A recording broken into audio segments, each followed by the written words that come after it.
ये ध्यान सूत्र है, meditation is all about understanding your self and not others, thus invoking wisdom rather than knowledge। सूत्र कहता है कि ध्यान अपने आप को समझना है, दूसरों को नहीं, और इस प्रकार एक प्रज्ञा को जागृत करना है, किसी ज्ञान को नहीं। इस सूत्र की सूक्ष्म परतें। संसार में दो यात्राएं हैं, एक बाहर की, एक भीतर की, और सबसे बड़ा रहस्य ये कि भीतर बाहर जैसा कुछ नहीं, सब एक दिन आकर उस अद्वैत में खो जाता है। लेकिन फिर भी समझने के लिए ये उचित है कि हम उसको ऐसे देखें। इसीलिए हमने वो बातें जिन्हें हमने स्वयं को समझने के लिए उपयोग किया, उन्हें भीतर की यात्रा, अंतर यात्रा का नाम दिया, इनर जर्नी। आउटर जर्नी हमने उसको नाम दिया बहिर यात्रा, जिसमें हम दूसरों को समझने की कोशिश करते हैं, या अपने से बाहर, जो बाहर समझने की प्रक्रियाएं हैं, विज्ञान को विकसित करती हैं, कला साहित्य को विकसित करती हैं, ज्ञान का निर्माण करती हैं। तमाम तरह का ज्ञान आता है बाहरी अवलोकन से, और उसको समझने की कोशिश से बाहरी जगत को ज्ञान का निर्माण होता है। उचित है, ज्ञान हमारे लिए आवश्यक है, लेकिन केवल ज्ञान से काम तो चलता नहीं। बड़े बड़े ज्ञानी जिनके पास अतिरेक में ज्ञान है, वो भी अपने जीवन को संभाल नहीं पाते। कोई अवसाद का शिकार होता है, कोई विक्षिप्तता का शिकार होता है, कोई किसी मुकाम पर आत्महत्या कर लेता है, कोई किसी और बिखराव का शिकार हो जाता है। ये हम आए दिन देखते हैं। तो इससे एक बात तो स्पष्ट हमें समझ में आती है कि बाहर से इकट्ठा किया हुआ जो भी ज्ञान है वो हमारे बहुत काम नहीं आ पाता।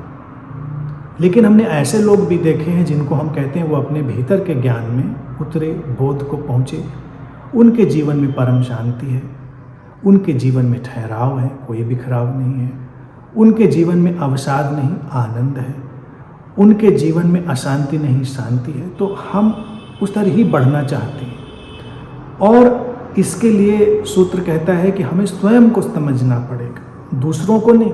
दूसरों को समझने की यात्रा अलग है, आप उनको समझिए, दूसरे या दूसरे की तरफ जाती हुई जो भी बातें हैं उनको, तो एक ज्ञान का निर्माण तो हो जाएगा, ठीक है, उपयोगी है, लेकिन अपने को समझना जरूरी है। सूत्र कहता है दूसरों के बजाय स्वयं को, हमारे जीवन में क्या हलचल है, हमारे जीवन में क्या उतार चढ़ाव है, हम कैसे अनुभव करते हैं, कैसे प्रतिक्रिया करते हैं, हम अपने जीवन को कैसे संचालित करते हैं, हम कितने सीमित हैं, कितने असीमित की तरफ जाते हैं, हम जीवन के क्षण प्रतिक्षण उतार चढ़ाव को देखते हैं जो स्वयं से संबंधित है। और फिर इस प्रक्रिया में सूत्र कहता है इस प्रकार हम एक प्रज्ञा को जागृत करते हैं, ज्ञान को नहीं। ज्ञान और प्रज्ञा में भेद है, नॉलेज और विजडम में। विजडम आंतरिक है, इंट्रिंसिक है, प्रज्ञा आंतरिक है। ज्ञान बाहर से आता है, हमारे भीतर बस सूचनाओं की तरह, इंफॉर्मेशन की तरह इकट्ठा रहता है। लेकिन जो प्रज्ञा है, जिसको हम विजडम कहते हैं, वो हमारे प्राणों में रच बस जाती है। इसीलिए कई बार ज्ञान लोगों के जीवन को बदलता हुआ नहीं दिखता। जब तक ज्ञान से हम किसी के रूबरू ना हो, हमको पता ही नहीं चलता कि इसके भीतर ज्ञान है। लेकिन एक प्रज्ञावान व्यक्ति, उसके प्राणों में इस तरह से प्रज्ञा रच बस गई होती है कि उसके उठने, बैठने, चलने मात्र से ही उस प्रज्ञा का आलोक फैलता है, विजडम का। अर्थात उसके उठने, बैठने, बोलने, सुनने, किसी भी तरह की जो घटना है, उसकी प्रशांति, उसका ठहराव, उसकी हार्मनी, उसकी लयबद्धता, वो सब प्रज्ञा का हिस्सा है। और ये विजडम जीवन को सहज ढंग से देखने और सहज ढंग से प्रत्युत्तर देने की क्षमता देती है। अर्थात जब जीवन हमारे सामने नई परिस्थिति पैदा करता है, जो कि वो हमेशा करता रहता है, तो बाहर से आए हुए ज्ञान के माध्यम से कई बार हम विचलित हो जाती है या हमें समझ ही नहीं पड़ता हम क्या करें। लेकिन अगर हमारे भीतर प्रज्ञा का उदय हुआ है, हमने विजडम को जागृत किया है, प्रज्ञा को जागृत किया है, तो हम विचलित नहीं होते, क्योंकि फिर जीवन ही हमारे भीतर से प्रतिध्वनित होता है, जीवन ही हमारे भीतर से अपना कोई उत्तर निर्मित कर लेता है और ये सब सहज होता है। ध्यान इसी सहजता की ओर बढ़ना है कि जब हम उतनी सहजता में चले जाएं, उतने प्रज्ञावान हो जाएं, जब बिना किसी विचलन के, बिना किसी बिखराव के जीवन के साथ हम समरस होकर बहें। जीवन में कोई बिखराव नहीं, समरसता है, वो ध्यान है। और इसके लिए इस सूत्र में अगर देखें तो एक प्रक्रिया भी है। प्रक्रिया ये है कि अपना समय दूसरों को समझने में नष्ट ना करें। समझने में नकारात्मक और सकारात्मक दोनों बातें हैं।